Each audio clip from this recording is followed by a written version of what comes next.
एक ऐसा लड़का जिसकी जिंदगी बहुत ही ज्यादा खराब चल रही थी, लेकिन एक दिन वो एक वैम्पायर को सेव करता है जहाँ पर वो उसका मास्टर बन जाता है। कहानी शुरू होती है हमारा मेन कैरेक्टर माहिरू की पेरेंट्स की डेथ हो चुकी थी और माहिरू इस सदमे में होता ही है कि उसके रिलेटिव्स पहले ही बात करना चालू हो जाते हैं कि इसको आखिर अभी आगे कौन पालेगा। माहिरू को ऐसा लग रहा होता है कि कहीं वो अकेले भूखे ना मर जाए, लेकिन तभी अचानक से माहिरू के अंकल उसको पालने के लिए रेडी हो जाते हैं। उसके अंकल उसको पकड़ते हैं और बोलते हैं चिंता मत करो, हम तुम्हारे रिलेटिव्स हैं और हम तुम्हें अकेले नहीं छोड़ेंगे। और अब माहिरू बड़ा हो चुका है जहाँ पर वो कुछ सिंपल चीजें करता है, अपने शौक को पूरे करता है। भले ही वो एक हाई स्कूल स्टूडेंट है, लेकिन उसके अंकल उसको अपने दोस्तों को अपने घर लाने के लिए मना करते हैं। एक दिन जब माहिरू बाहर था तब उसको रोड साइड में एक कैट मिलती है जिसको माहिरू अपने घर लाता है। वो कैट इंजर्ड भी था तो वो उसको ठीक करता है, साथ ही वो उसको एक बेल्ट पहनाता है और उसको अडॉप्ट करने का सोचता है। जहाँ पर बहुत सोचने के बाद वो उस कैट का नाम कूरो रखता है। भले ही माहिरू ने उसको अडॉप्ट कर लिया था, लेकिन उसके अंदर के डार्कनेस के बारे में उसको कुछ भी नहीं पता था। अगले दिन माहिरू अपने दोस्त के साथ चल रहा होता है जहाँ पर उसके दोस्त उसको रेलवे स्टेशन के सामने वाले वैम्पायर के बारे में बताते हैं और कैसे 10 लोग अभी लापता हो चुके हैं।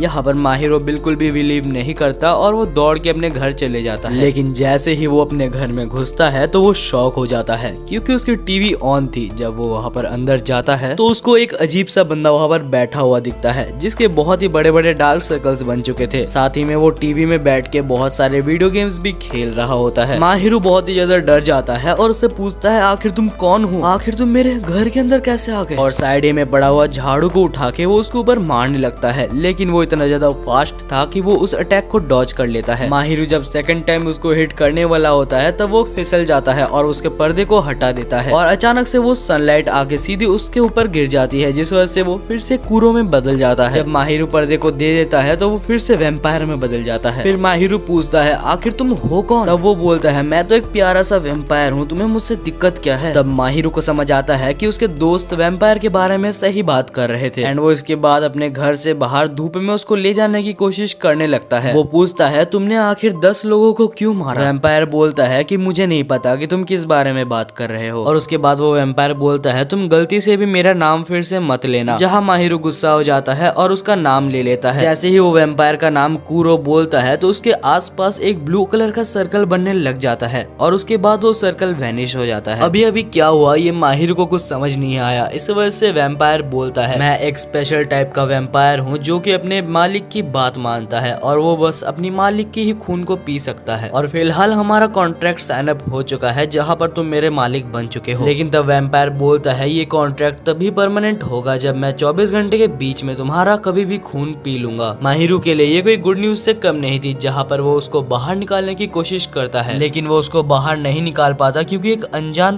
फोर्स उनको वापस ला रही थी। वैम्पायर बोलता है कि तुम इतने बुद्धू कैसे हो सकते हो, जब मैंने तुम्हें मना किया मेरा नाम लेने को तो तुमने मेरा नाम जानबूझ के ले लिया। माहिरू बोलता है कि मुझे तुम्हारे साथ रहने का कोई शौक नहीं है। माहिरू सोचता है कि वैम्पायर के बारे में वो अपने दोस्तों को बताएगा। इसके बाद जब वो घर से निकल के अपने दोस्तों के पास जाता है और ये सब बोलता है तो उसके दोस्त बोलते हैं कि कहीं तू पागल तो नहीं हो गया, तू एक बिल्ली को वैम्पायर बता रहा है। और एक दोस्त तो उसका मजाक उड़ाने लगता है। तभी हम देखते हैं पीछे एक काली कलर की परछाई दिखाई देती है। तभी अचानक से वहाँ पर एक मैजिशियन आ जाता है जो कि यहाँ पर उनको देख रहा होता है, जहाँ माहिरू का एक दोस्त उसको इग्नोर कर देता है। वो मैजिशियन उसको रोकता है और अचानक वो उसको काट देता है और हर जगह खून ही खून हो जाता है। इसके बाद वो बहुत ही ऊंचा उछल के अपना नाम बताता है बेल्किया, जो कि एक वैम्पायर था। बेल्किया को यहाँ पर वो कूरो की प्रेजेंस महसूस हो चुकी थी, जिस वजह से वो यहाँ पर माहिरू और कूरो को डुएल के लिए चैलेंज कर देता है। अचानक कूरो वैम्पायर में ट्रांसफर होके यहाँ पर बेल्किया को एक लात मार देता है। जब माहिरू पूछता है कि ये सब क्या हो रहा है तो कूरो बोलता है कि तुम्हें यहाँ से भाग जाना चाहिए वरना तुम यहाँ पर बहुत ही गंदा पछताओगे। माहिरू बोलता है तुम्हें जो करना है करो और वो यहाँ पर अपने दोस्तों को बचाने के लिए दौड़ जाता है। जहाँ बेल्किया फिर से दोनों के ऊपर हमला करने वाला था तभी माहिरू कूद के यहाँ पर उसका मुंह को पकड़ लेता है। बेल्किया एक तलवार के मदद से माहिरू को मारने वाला होता है, लेकिन तभी अचानक बीच में कूरो आके वो अटैक को अपने ऊपर ले लेता है। बाद कूरो अपने चेस्ट से तलवार को निकालता है और बोलता है कि मैंने 100 सालों से बिल्कुल भी खून नहीं पिया, जिस वजह से मैं अभी बहुत वीक हूँ और यहाँ पर बेल्किया को हराने के काबिल नहीं हूँ। तभी माहिरू अपना हाथ आगे बढ़ाता है और बोलता है तुम मेरा खून पी सकते हो लेकिन बेल्किया को हरा दो। और तब कूरो माहिरू का ब्लड को पी लेता है, जिस वजह से यहाँ पर उनका टेम्पररी कॉन्टैक्ट परमानेंट में विकसित हो जाता है।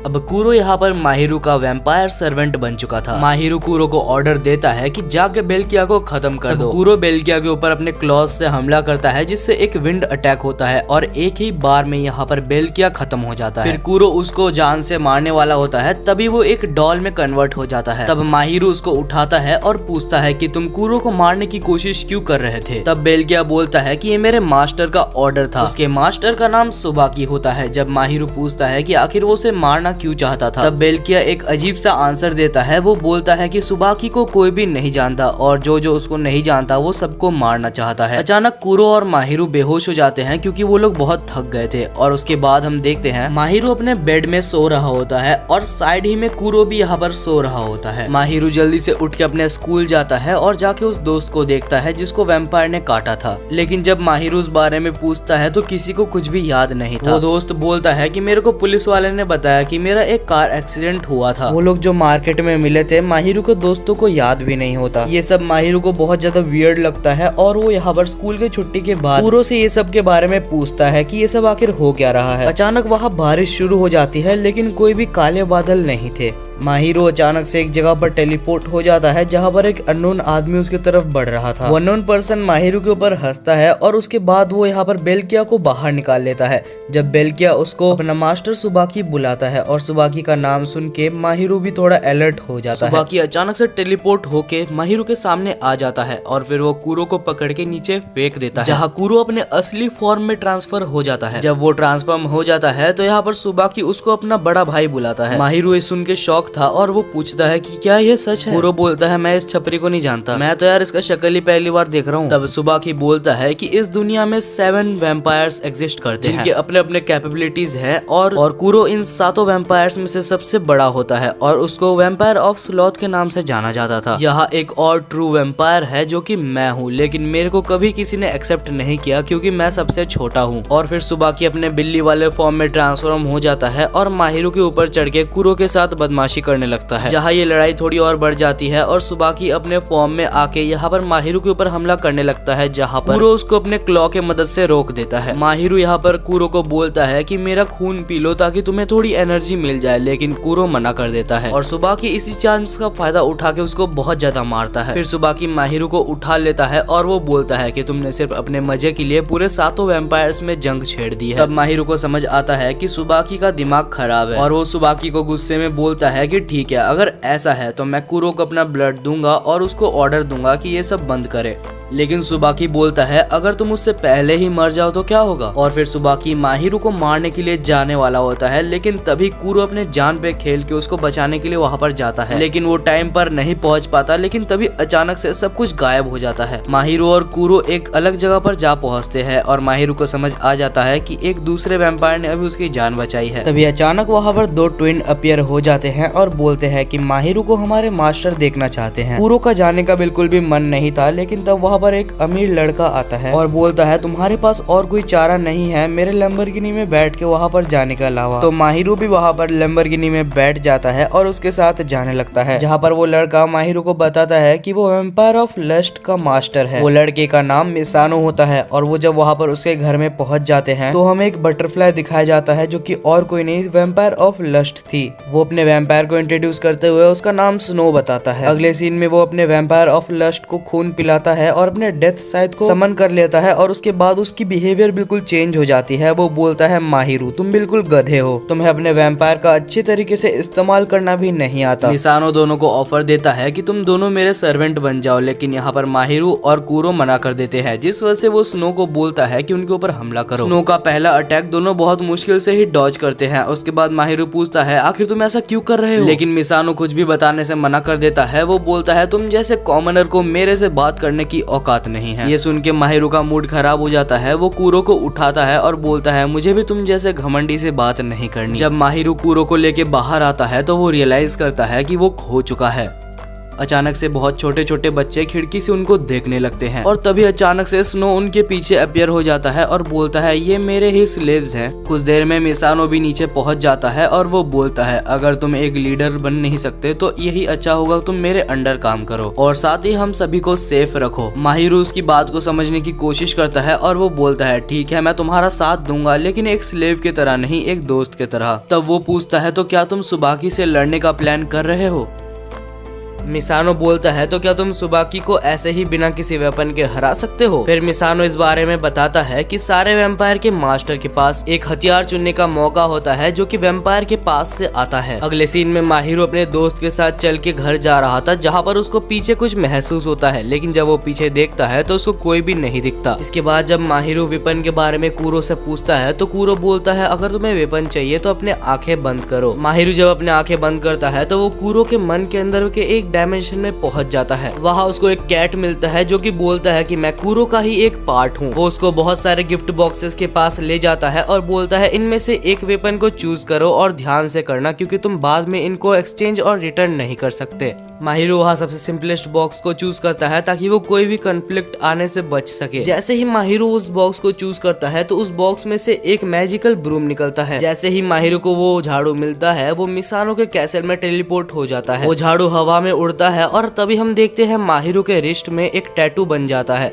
माहिरो को लगता है कि ये क्या हो गया, लेकिन तब मिसानो बोलता है कि ये तुम्हारी वेपन की निशानी है। वो अपने झाड़ू को समन करने की कोशिश भी करता है लेकिन नहीं कर पाता। तब स्नो बोलता है कि तुम अपने गोल के बारे में सोचो, इससे तुम्हें इजी होगी। माहिरो अपने दोस्तों के बारे में सोचता है क्योंकि वो अपने दोस्तों को अपना फैमिली मानता था। वो मिसानो को ये भी बोलता है कि कभी मैं अपने दोस्तों को तुमसे भी जरूर मिलाऊंगा। अगले सीन में माहिरो अपने दोस्त सकुया के पास जाता है क्योंकि वो 3 दिन से स्कूल नहीं आ रहा था। अचानक से माहिरो के सारे मेमोरीज ग्लिच करने लगते हैं और वो साकुया के बारे में सब कुछ भूलने लगता है। आखिर ये क्या हो रहा था, माहिरो ये समझने से पहले असली साकुया पीछे से उसको पकड़ लेता है और वो सभी एक जगह टेलीपोर्ट हो जाते हैं जहाँ पर कूरो और माहिरो स्टिंग्स से बंधे हुए थे। तभी ऊपर हम बेल्किया को देखते हैं और साथ ही यहाँ पर माहिरो के दोस्त साकुया को भी देखते हैं। कूरो और माहिरो को समझ आ जाता है कि साकुया अभी सुबाकी का मिनियन बन चुका है। जहाँ साकुया ऑलमोस्ट रोते हुए बोलता है कि मैंने तुम पर ट्रस्ट किया था लेकिन तुमने ये बात छुपाई कि कूरो एक नॉर्मल कैट है। माहिरो के ऊपर हमला भी होता है लेकिन कूरो जैसे तैसे करके उसको बचा लेता है और अपने ऊपर हमले को ले लेता है। कूरो भी इतना ज्यादा इंजर्ड हो चुका था कि वो माहिरो का ब्लड पी के भी रिकवर नहीं हो पाता। माहिरो को लगता है कि वो अभी शायद मरने वाला है लेकिन तभी सारे स्टिंग्स कट जाते हैं क्योंकि मिसानो और स्नो यहाँ पर आ चुके थे। स्नो बेल्किया के ऊपर हमला करता है और उसको दूर कर देता है जहाँ पर मिसानो साकुया को देखता है। मिसानो और स्नो ने यहाँ पर बेल्किया को अपने एग्जीक्यूशन चेयर में बैठा के उसको मार ही दिया होता है। फिर मिसानो साकुया से पूछता है कि आखिर तुमने ऐसा क्यों किया, क्योंकि माहिरो तो अभी तुमको मेरे से इंट्रोड्यूस करने का सोच रहा था। अचानक साकुया का बिहेवियर चेंज हो जाता है जहाँ पर वो बोलता है कि मैं भी तुम दोनों के साथ दोस्त बनना चाहता था। ये सुन के मिसानो थोड़ा सा केयरलेस हो जाता है और वो स्नो को बोलता है कि साकुया और बेल्किया को जाने दो। जहाँ पर जैसे ही वो उनको छोड़ता है तो बेल्किया जो कि स्टिंग्स के द्वारा कंट्रोल हो रहा होता है वो स्नो के ऊपर हमला करता है और स्नो का एक पैर को काट देता है। जहाँ साकुया मिसानो को अपने नाइफ से हमला करता है और उसको बहुत ही सीरियस डैमेज दे देता है। साकुया माहिरो के गले पे नाइफ रखता है और बोलता है तुम्हें तो मर ही जाना चाहिए था। वो बोलता है एक एक करके इसके बाद मैं तुम्हारे सारे दोस्तों को भी मारूंगा। और जैसे ही वो माहिरो को मारने वाला होता है तभी एक घोस्ट पीछे से अपीयर हो जाता है और वो साकुया को माहिरो को मारने से रोक लेता है। वो घोस्ट उसके कान में बोलता है कि तो क्या तुम सबको वैसे ही हर्ट करना चाहते हो जैसे तुम हुए थे। अचानक साकुया बोलता है कि माहिरो जल्दी करो, मुझको मार दो। लेकिन साकुया तो माहिरो का ही दोस्त है तो वो उसे ऐसे कैसे मार देता। लेकिन तभी माहिरो का वेपन खुद ही समन होके उसको पनिशमेंट देने लगता है। जहाँ माहिरो उसको मारना नहीं चाहता था लेकिन वो उसको कंट्रोल नहीं कर पा रहा था और वो उसको मारे जा रहा था। अंत में जब साकुया मरने वाला होता है तब वो सोचता है तो अच्छा हुआ कि मेरी ये बेकार जिंदगी खत्म हो रही है। दूसरी तरफ माहिरो के माइंड में सारे नेगेटिव इमोशंस बह रहे थे जो कि कूरो देख रहा था। इन सबसे माहिरो को बाहर लाने के लिए कूरो उसके ब्लड को पीने लगता है और एक चेन दोनों में कनेक्ट हो जाती है और उसके बाद हम देखते हैं कूरो अपनी हिडन एबिलिटी को अनलीज करता है जहाँ एक बहुत ही बड़ा कैट का शेडो पूरे एरिया को कवर कर लेता है। माहिरो को समझ पाता उससे पहले ही वो उसके शेडो में आ जाता है और तब हम देखते हैं साकुया को जो कि बोलता है मैं तो बस मरना चाहता हूँ। माहिरो अपने वैम्पायर को जल्दी से बोलो कि वो मुझे मार दे। माहिरो को समझ पाता उससे पहले ही कूरो को पीछे से एक गोली लग जाती है। इस बैटल फील्ड में अभी एक और वैम्पायर और उसका मास्टर उतर चुका है। उसका मास्टर बोलता है कि जाके सबको मार दो और उसका वैम्पायर भी ऐसा ही करता है। कूरो के ऊपर वो तब तक गोली चलाता है जब तक वो फिर से कैट में ट्रांसफॉर्म नहीं हो जाता। साकुया भी लगभग मर ही गया था लेकिन सुबाकी उसको स्टिंग की मदद से बचा लेता है। साकुरा जाते वक्त अपने रिस्ट बैंड को माहिरू की तरफ फेंक देता है। वो नया मास्टर जो कि अपने वैम्पायर के साथ आया था वो वैम्पायर ऑफ एनवी है। माहिरू यहाँ पर उसको बहुत ही अजीब नजर से देखता है क्योंकि अब वो हमला करना बंद कर चुका था। वो कूरो को उठा के माहिरू को देता है और बोलता है कि मुझे माफ करना कूरो को इतनी बुरी तरीके से हैंडल करने के लिए। माहिरू, मुझे लगता है कि तुम्हें ये मास्टर बनने का नाटक छोड़ देना चाहिए क्योंकि तुम इतने ज्यादा वीक हो कि तुम उसके काबिल नहीं। अगले सीन में माहिरू अपने दोस्तों के साथ चल रहा था जहाँ सुबाकी भी उसका पीछा कर रहा होता है। सुबाकी एक जगह पर खाने बैठता है माहिरू के साथ और वो साकुया के बारे में सारी बैक स्टोरी बताता है। जब साकुया छोटा था तो उसके माता पिता उसका कभी भी सपोर्ट नहीं करते थे। साकुया की पेरेंट्स की बिहेवियर के लिए साकुया की बहन भी मर चुकी थी। साकुया की बहन की मौत छत से कूदने से हुई थी, लेकिन साकुया की पेरेंट्स बोलते हैं कि अगर तुमने सच पुलिस को बताया तो मैं तुम्हें भी वैसे ही मार दूंगा। ये सब ना सह पाकर साकुया जब बड़ा हो चुका था तब वो मरने वाला होता है, लेकिन सुबाकी ने साकुया की जान बचाई थी जिस वजह से वो उसका मिनियन बन जाता है। सुबाकी बोलता है जब एक मर रहा आदमी एक वैम्पायर का खून पीता है तब वो उसका मिनियन बन जाता है और उसके बाद वो माहिरो पर हंसता भी है क्योंकि उसको इतना भी नहीं पता। फिर वो जाते जाते बोलता है आज मेरा लड़ाई करने का कोई मूड नहीं है। माहिरो सुबाकी को इतना तक पूछ नहीं पाता कि वो साकुया को रिटर्न कर दे। वो इन सभी चीजों के लिए खुद को दोष देता था क्योंकि वो कभी भी समझ नहीं पाया कि साकुया कितने दर्द से गुजर रहा है। अगले दिन जब माहिरो स्कूल जाता है तो साकुया के बारे में पूछता है, लेकिन किसी को भी साकुया के बारे में कुछ भी नहीं पता था। साकुया की बस नेचर ही उनको याद थी, लेकिन साकुया की फेस उनको याद नहीं थी। माहिरो ये सब समझ जाता है कि आखिर ये सब कैसे हो रहा है। कुछ दिन बाद एक फेस्टिवल में हम देखते हैं साकुया मास्क लगा के आता है जहाँ उसके सारे दोस्त उसके पास से जा रहे थे, लेकिन उसको कोई भी नहीं पहचान पा रहा था। हालांकि साकुया ये देख के हैरान होता है कि उनके पीछे बोर्ड में लिखा हुआ था कि हम साकुया का वेट कर रहे हैं। ये सब वो देख ही रहा होता है कि उड़ते हुए कूरो उसके मुंह पे पड़ता है और माहिरो भी उसको देख लेता है, लेकिन साकुरा यहाँ पर छत की तरफ भागने लगता है। थोड़ी ऊपर जाके साकुया समझ नहीं पा रहा था कि वो आखिर माहिरो को फेस कैसे करे। आखिर उसने उसको मारने का ट्राई किया था। तब माहिरो बोलता है कि जो कुछ हो चुका है उसको भूल जाओ। साकुरा, याद करो हम बचपन के दोस्त हैं, हमने बचपन में कितने कुछ किए हैं। लेकिन साकुया बोलता है बचपन के कोई भी मेमोरीज मेरे पास नहीं है। फिर वो वहाँ से भागने लगता है और वो छत के पूरे ऊपर चले जाता है जहाँ पर वो बाउंड्री में खड़े हो जाता है और बोलता है मुझे माफ करना माहिरो, मैंने तुम्हें और तुम्हारे दोस्त को मारने की कोशिश की है। सच बताऊं तो मैं कभी भी ऐसा नहीं करना चाहता था। माहिरो बोलता है मुझे उन सब चीजों से कोई फर्क नहीं पड़ता, लेकिन तभी साकुया वहाँ से कूद जाता है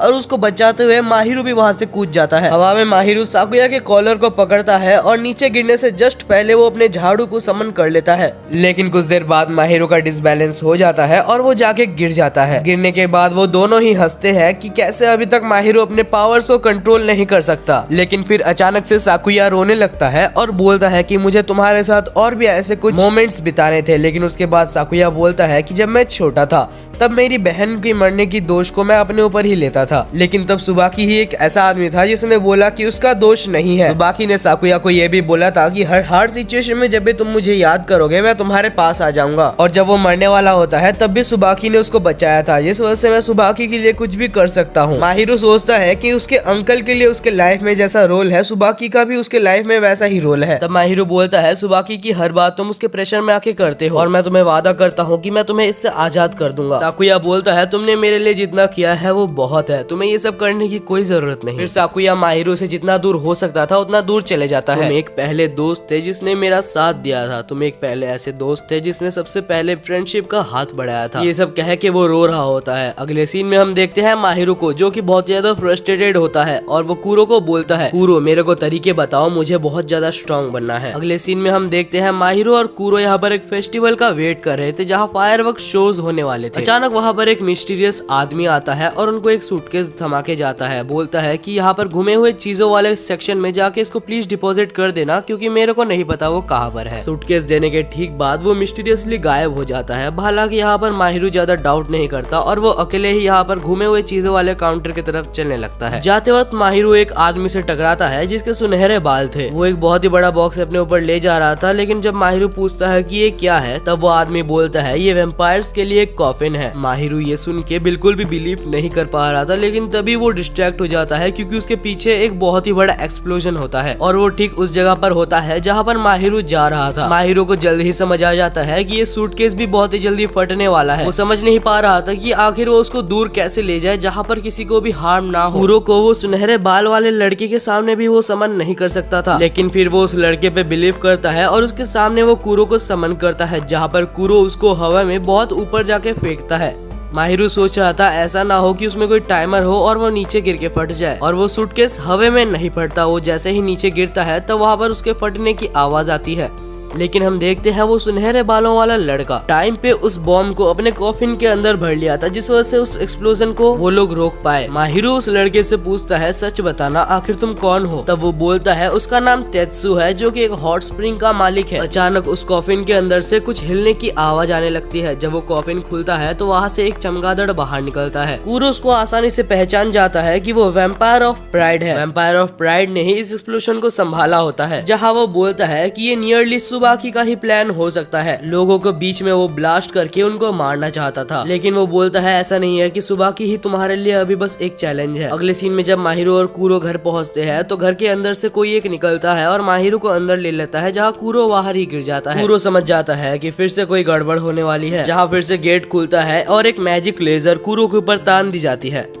जहाँ पर दूसरी तरफ माहिरो को एक सुसुकी नाम का बंदा मिलता है, जो कि बोलता है कि मैं तुम्हारा कोई दुश्मन नहीं हूँ। फिर सुसुकी ये भी बोलता है कि तुम मुझे अपना दुश्मन मत समझ बैठना, क्योंकि मैं सुबाकी को मारने में तुम्हारी हेल्प कर सकता हूँ। तो माहिरो क्या तुम मेरे साथ जुड़ना चाहोगे, क्योंकि सुबाकी सिर्फ वैम्पायर्स के लिए नहीं ह्यूमंस के लिए भी खतरा है। जहाँ सुसुकी बहुत सारी चीजें बोलता है, वो ये भी बोलता है कि अगर तुम्हें कोई डाउट है तो मैं हर चीज तुम्हें बताने के लिए रेडी हूँ। सुबाकी के मिनियंस और सुबाकी को हराने के लिए तुम्हारा साथ चाहिए माहिरो। और यहाँ पर माहिरो का माइंड बदल जाता है, क्योंकि सुबाकी के एक मिनियंस में साकुया भी है, जिसको उसे बचाना है, जिसने उसको वादा किया था। फिर सुसुकी इसके बारे में देखता है और बोलता है हाँ, यहाँ पर साकुया नाम का भी एक मिनियन है, लेकिन माहिरो तुम्हारे बचपन के फ्रेंडशिप के साथ इसका कोई लेना देना नहीं होना चाहिए, क्योंकि हमें उसको मारना होगा। जहाँ माहिरो गुस्सा हो जाता है और बोलता है कि साकुया को हाथ भी मत लगाना। जहाँ सुसुकी बोलता है मैं तुम्हारे बातों को समझ रहा हूँ, लेकिन यहाँ पर मैं बिजनेस को लेके बहुत ज्यादा स्ट्रिक्ट हूँ। यहाँ पर टोटल 50 दरवाजे हैं, जिसमें से एक दरवाजा ही एग्जिट का है। अगर तुम चाहो तो यहाँ से निकल सकते हो, और हाँ जल्दी करना, क्योंकि अगर तुम लेट करो तो तुम अपने वैम्पायर को फिर कभी नहीं देख पाओगे। क्योंकि फिलहाल कुरो यहाँ पर सबसे एक्सपर्ट वैम्पायर हंटर के साथ जूझ रहा होता है। दूसरी साइड माहिरो गुस्से में दरवाजे की तरफ जाने लगता है, जहाँ पर वो असली दरवाजा नहीं खोज पा रहा था। सुसुकी हंसता है और बोलता है सारे दरवाजे चेक करने में तुम्हें करीबन 1 दिन लग जाएंगे, तब तक कुरो तुमसे बहुत ज्यादा डिस्टेंस में पहुंच चुका होगा। और अगर तुम्हें नहीं पता तो मैं बता दूं कि मास्टर और वैम्पायर अगर एक डिस्टेंस से ज्यादा दूर जाए तो यहाँ पर मास्टर मर जाएगा। माहिरो के पास 2 ही ऑप्शन होते हैं, या तो वो सही दरवाजा खोज ले या तो वो सुसुकी के साथ काम कर ले। माहिरो कभी भी इतना बेकार टीम के साथ काम नहीं करना चाहता, जिस वजह से वो दरवाजा खोजने लगता है, लेकिन माहिरो जितना भी ट्राई कर ले वो नहीं खोज पा रहा था। जहाँ पर वो एक आइडिया लगाता है, वो अपने ब्रूम को समन करता है और बीच में जाके वो एक टॉर्नेडो बनाता है, जिससे ऊपर रूफ में एक होल हो जाता है। सुसुकी बोलता है कि वाह बहुत बढ़िया, तुमने असली दरवाजा खोज लिया।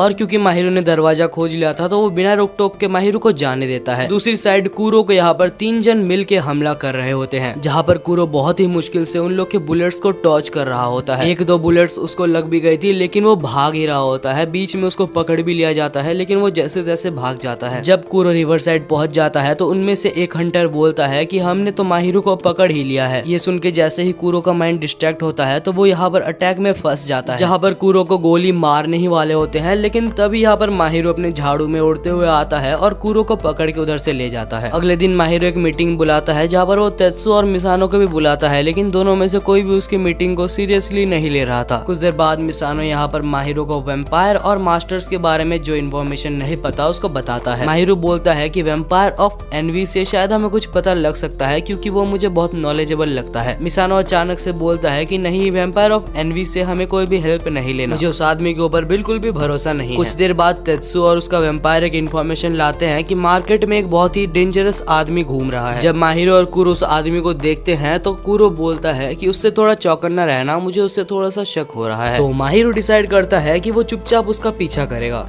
जब माहिरो देखता है कि वो एक जानवर को कैद करके ले जा रहा था, तब माहिरो का जानवर का प्यार जाग जाता है और वो उस जानवर को बचाने के लिए उसके पीछे भाग जाता है। वो आदमी भी एक कवर में जाके माहिरो को देख चुका था, जिस वजह से वो उसका वेट कर रहा था। जब माहिरो पहुंच जाता है तो वो अचानक से उसको पूछता है, जल्दी बताओ तुम एक एंजल हो या फिर तुम एक डीमन हो। लेकिन माहिरो कुछ समझ नहीं पाता और कुरो का भी मुंह बहुत ही वियर्ड बन जाता है। तब वो आदमी अपना पावर का यूज करता है, वहाँ पर एक मैजिकल पियानो को समन कर लेता है, जहाँ पर उस पियानो के साउंड से यहाँ पर उस आदमी को पता चल जाता है कि कुरो एक डीमन है और अचानक से वो कुरो के ऊपर हमला करना चालू कर देता है, जहाँ पर वो उसको लात मारते मारते ऊपर ले जा रहा था। माहिरू जल्दी से अपने ब्रूम को समन कर लेता है और वो कुरो को बचाने के लिए उसके ऊपर जाने लगता है। ऊपर पहुंचने के बाद माहिरू जैसे तैसे कुरो को बचाता है और उसको अपना ब्लड पीने के लिए देता है ताकि वो अपने खोए हुए स्ट्रेंथ को वापस ला सके। इसके बाद माहिरू पूछता है कि तुमने आखिर मेरे पार्टनर को क्यों हार्म पहुंचाया। साथ में केज में कैद हुए जानवर को भी वो छोड़ने के लिए बोलता है, लेकिन जब वो उस जानवर को छोड़ता है तब वो जानवर एक वैम्पायर निकलता है जो कि वैम्पायर ऑफ ग्रीड था।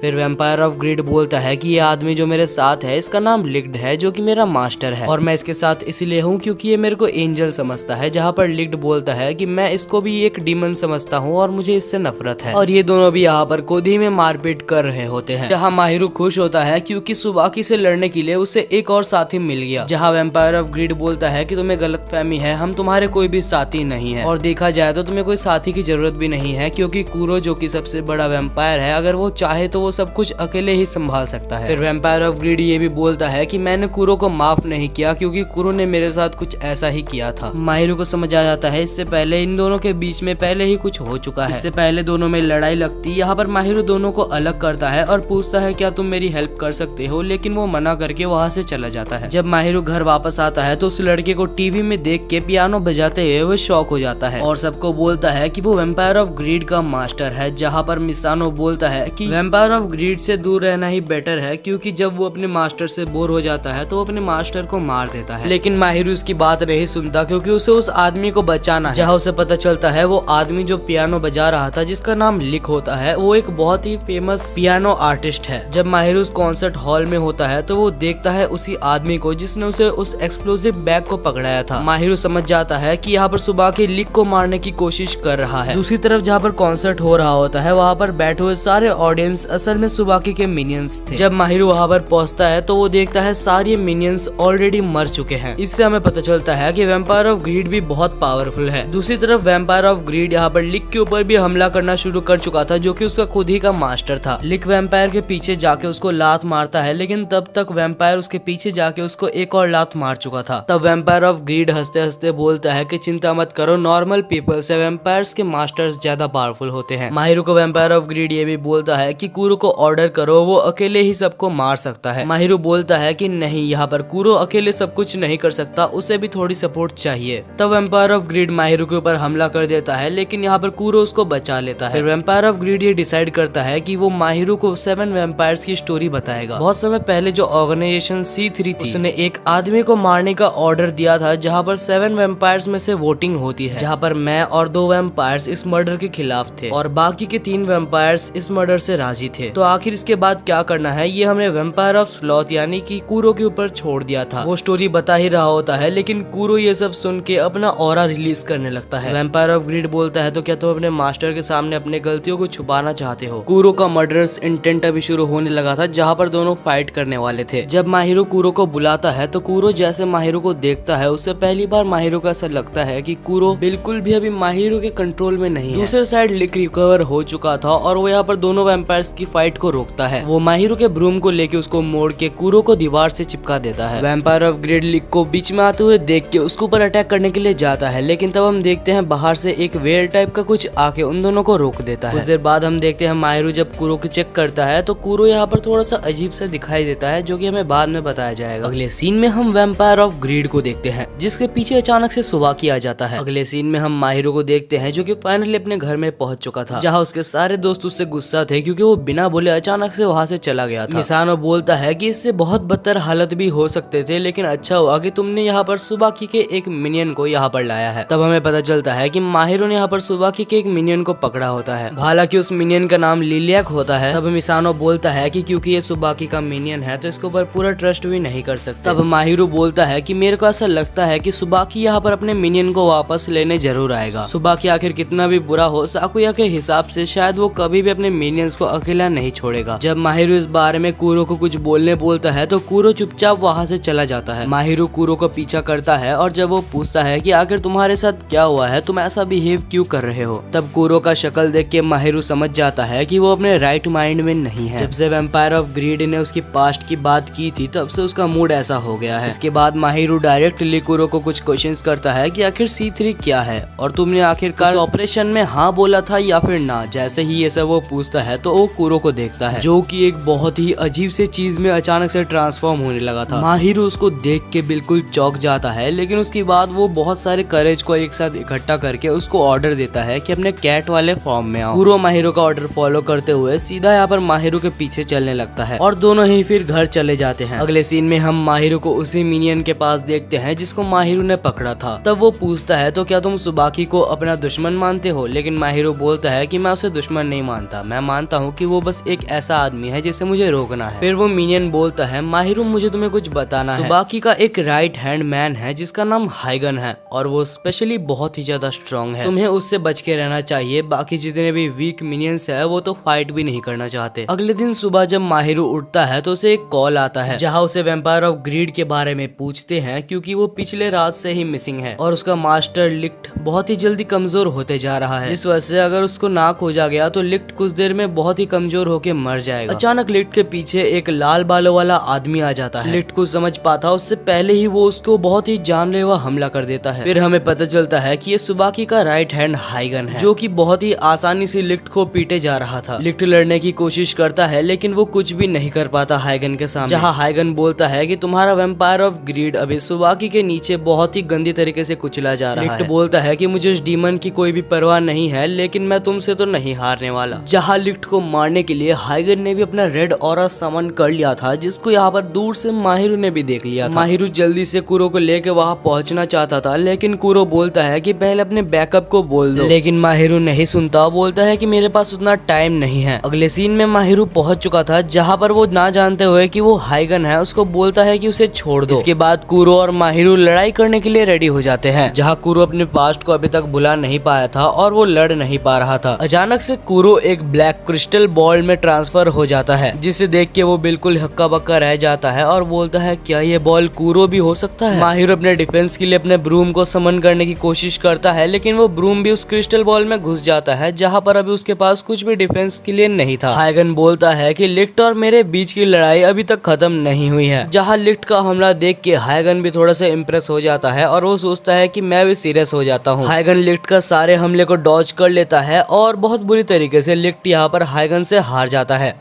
माहिरू फिर हाइगन को रोकने की पूरी कोशिश करता है, लेकिन हाइगन उसको बेहोश करके वहाँ से चला जाता है। जब माहिरू की आंख खुलती है तो उसके सामने मिसानो और तेत्सु थे, साथ ही वहाँ पर लिलियाक भी थी। माहिरू सबसे माफी मांगता है क्योंकि कूरो ने बोला था कि बैकअप लेके जाए, लेकिन उसने उसकी बात नहीं मानी। जहाँ की बाकी वैम्पायर्स कूरो की एनर्जी को वहाँ उस बॉल से ही महसूस कर पा रहे थे। जहाँ पर मिसानो को वहाँ पर एक पड़ा हुआ फोन मिलता है जो कि सुबाकी का था। उस फोन में सुबाकी की तरफ से एक कॉल आता है जहाँ पर वो बोलता है कि मुझे ये फोन वापस चाहिए। मिसानो बोलता है कि हम तुम्हें ये फोन वापस नहीं देंगे, अगर तुम्हें ये फोन वापस चाहिए तो तुम वहाँ से लॉ और लिक को छोड़ दो। सुबाकी बोलता है कि वो फोन मेरे लिए इतना ज्यादा जरूरी नहीं है कि मैं तुमसे इतनी बड़ी डील कर लूं। तब मिसानो बोलता है कि बस वही नहीं, हमारे पास तुम्हारा एक मिनियन लिलियाक भी है, अगर तुमने उन दोनों को छोड़ दिया तो यहाँ से ये दोनों चीजें भी मैं तुम्हें दे दूंगा। लेकिन सुबाकी इसमें बिल्कुल भी इंटरेस्ट नहीं दिखाता और वो फोन को काट देता है। अगले सीन में ये लोग एक मीटिंग करते हैं जहाँ पर ये लोग बात कर रहे थे कि रात को इन लोग लिक और लॉ को बचाने के लिए निकलेंगे। हालांकि यहाँ पर माहिरू को नहीं ले जाते क्योंकि उसके पास अभी कूरो नहीं है, जिस वजह से वो यूजलेस है। ऐसा मैं नहीं, माहिरू खुद को ही यूजलेस बोल रहा था। अब जब सब वहाँ से चले गए थे तो यहाँ पर माहिरू अकेले में रो रहा था। वो बोल रहा था कि मैं सच में बहुत ज्यादा कमजोर हूँ। एक तरफ मैं और एक तरफ लिक जो कि बिना अपने वैम्पायर के भी हाइगन से लड़ रहा था। माहिरू को रोता हुआ देख कूरो यहाँ पर बॉल पे अपियर हो जाता है। हालांकि कूरो को भी नहीं पता था कि वो ऐसे अपियर कैसे हो गए। माहिरू कूरो को देख के बोलता है चिंता मत करो, मैं तुम्हें यहाँ से निकालूंगा। बाद में जब इस बात को वो अपने दोस्तों को बताता है तो तेत्सु तो यहाँ पर एक आरी लेके आ जाता है उस बॉल को काटने के लिए। हालांकि माहिरू मना करता है, जिससे कुरो को लगता है कि उसका मास्टर बहुत ही समझदार है। लेकिन तभी माहिरू बोलता है कि मैं उसका मास्टर हूँ, इसलिए इस बॉल को मैं काटूंगा। लेकिन इसका कोई फायदा नहीं होता। इसके बाद हम उसी वेल को देखते हैं जिसका मास्टर भी आया होता है। इस वेल को हमने इससे पहले भी देख रखा है। उसने एक अजीब टाइप की लिक्विड लाई थी जो कि वैम्पायर के पावर को कम कर देता है, और इसके बाद वो वैम्पायर्स पे टेस्ट भी करता है, जिससे ये प्रूफ हो जाता है कि वो वैम्पायर्स की पावर को कम करता है।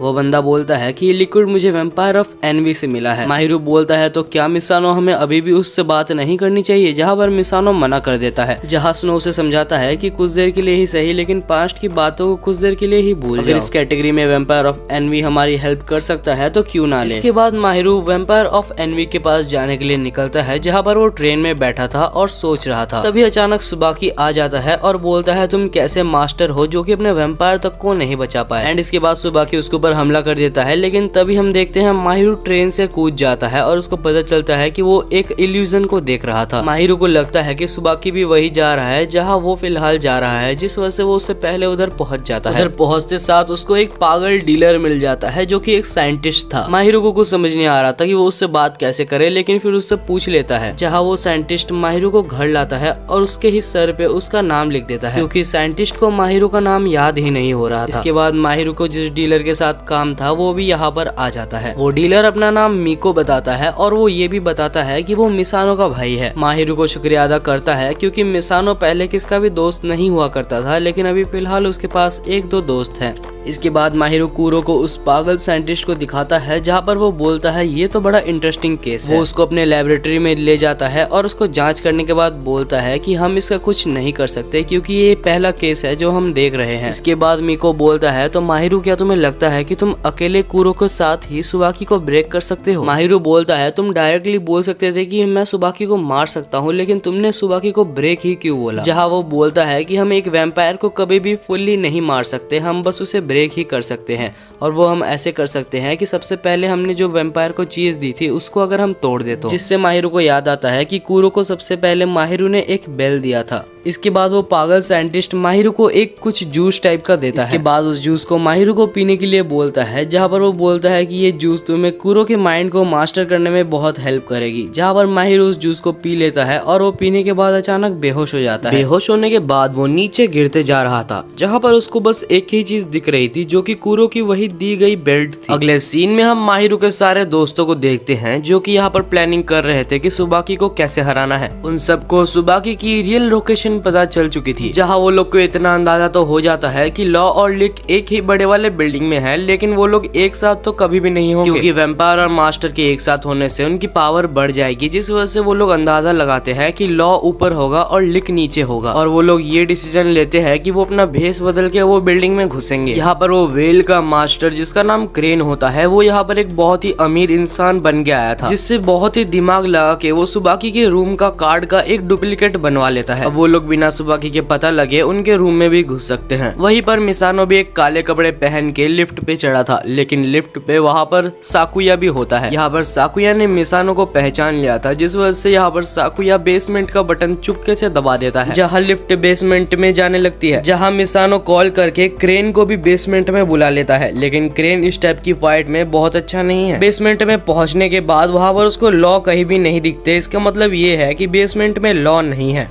अगले सीन में हमें तेत्सु को दिखाया जाता है जो कि अपने कॉफिन के साथ था और वो यहाँ पर ऊपर के रूम में पहुंच चुका था, लेकिन वहाँ पर सुबाकी के सारे साथी पहले ही तेत्सु को रोकने के लिए खड़े हुए थे। दूसरी साइड हमें सुबाकी को दिखाया जाता है जो कि यहाँ पर एक जंगल में था। वो जंगल में सीधे जा ही रहा होता है कि सामने बहुत सारे वेल मॉस्कट आ जाते हैं। सुबाकी को लगता है कि ये आखिर क्या ही कर लेंगे, बहुत ही वीक होंगे, लेकिन वो इतने वीक भी नहीं है कि वो सुबाकी को कुछ देर के लिए हैंडल ना कर पाए। जहाँ सुबाकी वेल मॉस्कट को दिखाता है कि उसके पास वो चाबी है जहाँ पर लॉ और लिक कैद हैं। वेल मस्कट बोलता है कि वो चाबी हमें दे दो। तब सुबाकी बोलता है कि मेरे मिनियन कहाँ है? वो बोलते हैं कि तुम्हारा मिनियन हमारे पास ही है, लेकिन तुम पहले हमें अपना चाबी दो। तब सुबाकी उनको चाबी भी नहीं देता और वहाँ पर मिनियन को भी खोजने के लिए चले जाता है, लेकिन सुबाकी आखिरकार मिनियन को नहीं खोज पाता। हालांकि सुबाकी बोलता है कि अभी मेरे पास बहुत टाइम है, मैं आराम से लिलिया को खोज लूंगा। दूसरे साइड हम माहिरो को कुरो के माइंड के अंदर देखते हैं, जहाँ पर वही कैट जिसने उसको जादुई झाड़ू दी थी वो मिलता है। जब माहिरो पूछता है कि आखिर कूरो कहाँ गया, तब वो बोलता है कि कूरो तुमसे मिलना नहीं चाहता, लेकिन माहिरो इसको बिल्कुल भी कंसिडर नहीं करता। उसको लगता है कि कूरो मुझसे मिलना क्यों नहीं चाहेगा, वो झूठ ही बोल रहा होगा। फिर वो कैट माहिरो को एक जगह पर ले जाता है जो कि यहाँ पर अंडर वाटर थी। वो यहाँ पर स्विम करके जब वहाँ पर पहुंचता है तो कूरो की एक ओल्ड मेमोरी वहाँ पर दिखाई जाती है। सातों वैम्पायर एक जगह पर बैठे थे जहाँ पर वही बात चल रही थी कि C3 के दिए गए असाइनमेंट में वो खास आदमी को उनको मारना है या नहीं। जहाँ पर हमें पता चलता है कि वो खास आदमी जिसको मारने की बात चल रही है वो कोई और नहीं, वैम्पायर्स को बनाने वाला आदमी है। जहाँ 3 वैम्पायर मना करते हैं कि उसको नहीं मारना चाहिए क्योंकि उसने ही हमें बनाया है। बाकी 3 वैम्पायर बोलते हैं कि उन्होंने हमें फोर्सफुली वैम्पायर बनाया है, जिस वजह से हमें उन्हें मार देना चाहिए। जहाँ कूरो को डिसीजन लेने के लिए बोला जाता है और कूरो वहाँ पर कुछ भी नहीं बोलता और चुपचाप वहाँ से चला जाता है। और कूरो उस आदमी को मारने के लिए गया होता है, लेकिन ये चीज वो माहिरो को नहीं दिखाना चाहता था, जिस वजह से ये देखते टाइम माहिरो के सामने कुछ ब्लैक वाइन्स आ जाते हैं।